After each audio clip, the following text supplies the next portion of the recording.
Hello neighbors, it's Brad here at eTrailer, and today we're taking a look and installing the eTrailer trailer hitch receiver on a 2024 Jeep Wrangler Unlimited. This one looks really good. The eTrailer hitch has a nice matte black powder coat finish, so with our aftermarket rough country bumper that kind of matches that, it looks really good. And going along with that, it's a 2" by 2" receiver tube opening, so that means when it comes to bike racks, cargo carriers, or a ball mount, you're gonna have tons of options available. Now, all of those accessories are gonna stay in place with a 5/8 pin and clip. This is not included with the hitch. A lot of times when picking accessories, they're going to come with those, which is really nice. But if you want to get a locking version, we have options available here at eTrailer. And that way, if you plan on leaving your accessories on your Jeep, you can lock that in place and know that no one's going to walk away with it.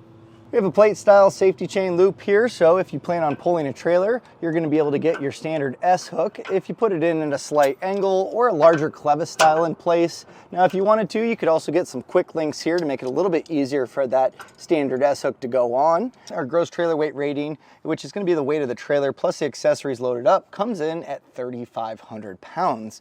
We also have a tongue weight rating of 350 pounds, and that's going to be your suspended accessories or the weight that's put on the inside of the receiver tube opening. And with 350 pounds, that's pretty decent to be able to get a 4-bike bike rack or a cargo carrier pretty well loaded up. Now, something to keep in mind with the Jeeps is you can use a weight distribution hitch here. That's going to bump those numbers up. So if you do need a little bit more capacity, you can look into that. It's going to bump the gross trailer weight rating to 4,000 pounds and the tongue weight up to 400.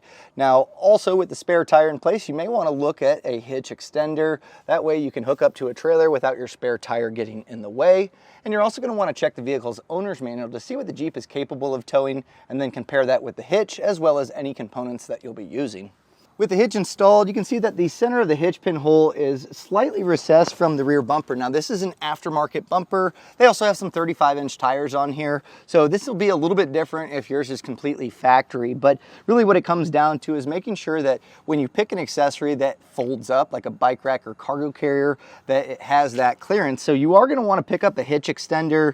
You're going to want to measure from pretty much where this hitch pin is to the furthest point, and just make sure that you're able to fold that up. Jeeps do get a little bit tricky with that because of the tire.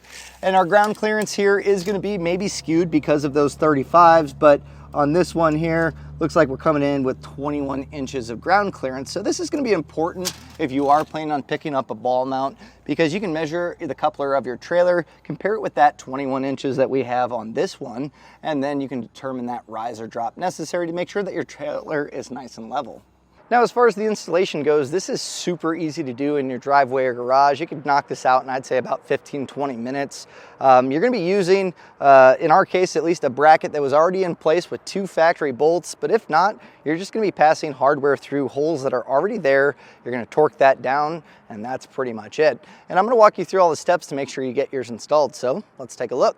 To begin our installation, we're going to check underneath our bumper where our hitch is going to go, and some models will have a bracket that's already installed. It's got some factory hardware, and we're going to need to take that hardware out. It may get a little bit tight because the muffler is here, and that's also going to kind of get in the way of when we put the hitch in place to get that hardware passed through. So you may or may not want to lower down your muffler. You could probably get away with not doing it, but to make it a little bit easier, we'll lower it down. And this is just held up by some exhaust isolators, which are going to be rubber.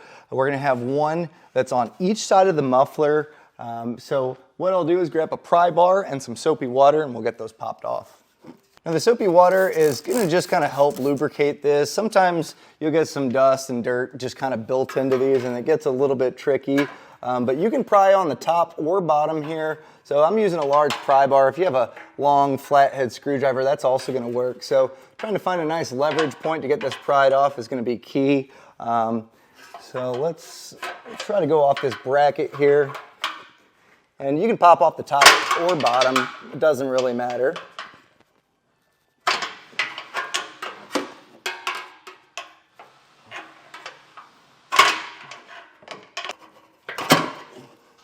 To tell you the truth, really just with one of these popped off the passenger side, this drops down enough to where we have enough clearance, so we could probably leave it like this.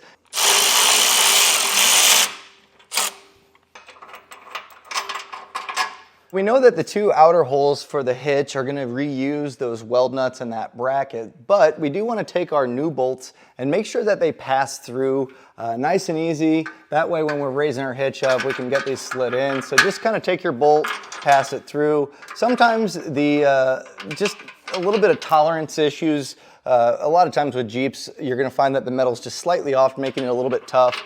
This one is catching a little bit, but it is able to pass through.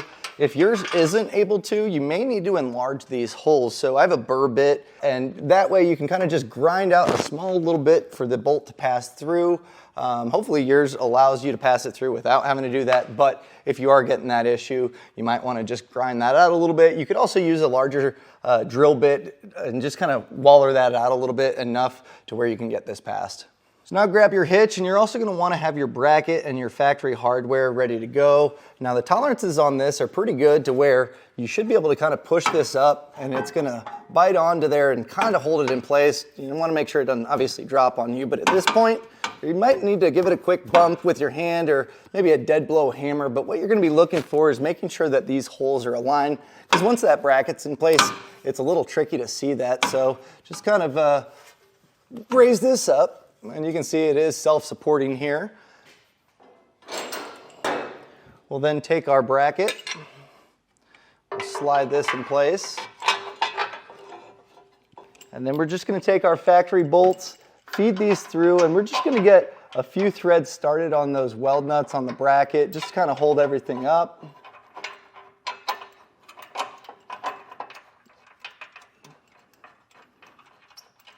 Just hand tight for now.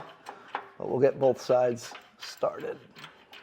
We're going to grab our bracket, make sure it's in the proper orientation, so this top portion will face up, the holes should align. Now we have our factory bolts. We're going to just thread those into the weld nuts, just to kind of hold this in place. We don't need to tighten it down per se, we just want to get it hand tight to hold this in place. So feed your bolt through and get this started on those weld nuts. And we'll get both sides in the same orientation here. Now we can grab our new hardware that comes with the hitch, and we're going to take our bolt, put a flat washer on the head of the bolt, and pass this through. And then we're going to finish that up with a serrated flange nut, so we'll just get this hand tightened in place.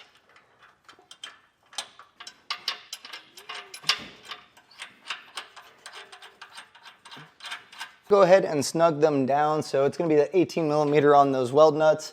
And then our new hardware, you're going to want a 3/4 inch wrench as well as a socket to kind of hold the bolt in place as you tighten it down. And you don't need to get crazy here, because we're going to come back immediately with a torque wrench to torque them down properly.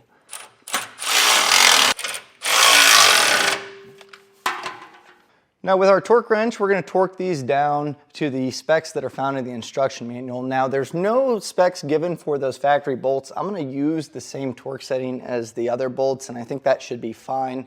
Now normally I like to put my socket or torque wrench on the nut side, but it's going to be pretty tight here, so I am going to be using the head of the bolt. Now if you need a torque wrench, we have these available here at eTrailer. You can generally go to an auto parts store and rent one for free, but this is going to be important. It's going to make sure that long term it's going to hold up and be tight enough, but also not be too tight, putting stress on any of the hardware. So we'll go through, get these torqued down.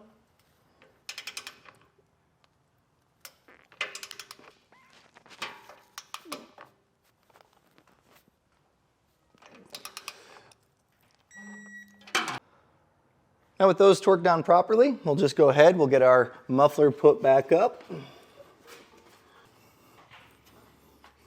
And that was a look and installation of the eTrailer trailer hitch receiver on a 2024 Jeep Wrangler Unlimited.